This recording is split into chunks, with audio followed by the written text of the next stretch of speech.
नमस्कार दोस्तों, SRH कहानियां में आप सभी का स्वागत है।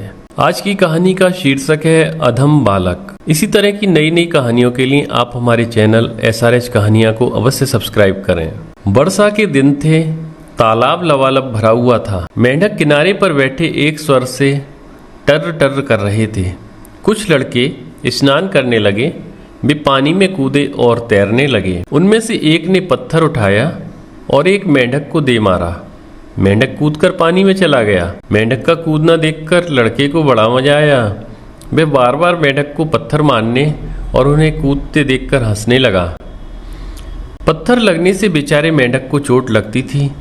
उसको मनुष्य की भाषा बोलने आती तो अवश्य वे लड़के से प्रार्थना करते और शायद उसे गाली भी देते, लेकिन बेचारे क्या करें, चोट लगती थी और प्राण बचाने के लिए वे पानी में कूद जाते थे।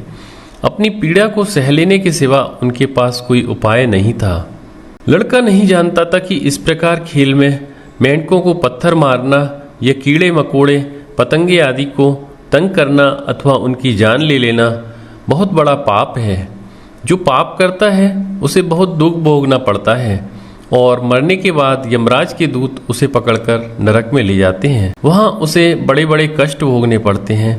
लड़के को तो मेंढकों को पत्थर मारना खेल जान पड़ता था। वह उन्हें बार बार पत्थर मारता ही जाता था। इसे पकड़ ले चलो। लड़के ने पीछे से जो ये बात सुनी तो मुड़कर देखने लगा। उसने देखा कि 3 यमदूत खड़े हैं। काले काले यमदूत, लाल लाल आंखें, बड़े बड़े दांत, टेढ़ी नाक, हाथों में मोटे मोटे डंडे और रस्सी। लड़का उन्हें देखते ही डर गया।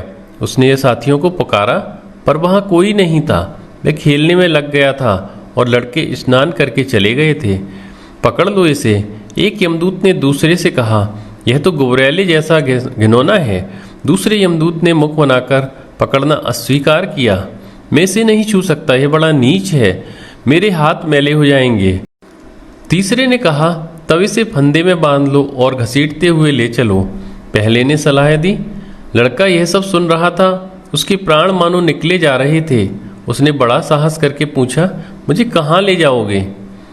नरक में, जहाँ सब पापी जीते ही तेल में पकाए जाते हैं, पकौड़ी के समान।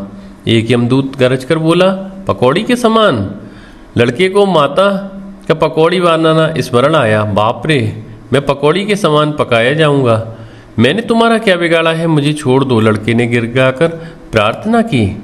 तू पापी है, तू महाअधम है। अब यदि कभी पाप न करे तो छोड़ दें। यमदूतों में बड़े ने कहा, मैं शपथ खाता हूं कभी पाप नहीं करूंगा। लड़के ने बिना सोचे समझे दोनों कान पकड़कर प्रतिज्ञा की। यमदूत तुरंत छूमंतर हो गए। लड़का भागा भागा घर आया। उसने अपनी माता को सब बातें बताकर पूछा, माँ, मैंने कौन सा पाप किया है? माता ने कहा, बेटा, निरपराध मेंढकों को मार मार कर तू बड़ा पाप कर रहा था। किसी भी निरपराध को कष्ट देना महापाप है, पर पीड़ा सम नहीं अधमाही। दोस्तों, इसी तरह की और कहानियों के लिए आप हमारे YouTube चैनल SRH कहानियाँ सब्सक्राइब करें। वीडियो देखने के लिए आप सभी को बहुत बहुत धन्यवाद।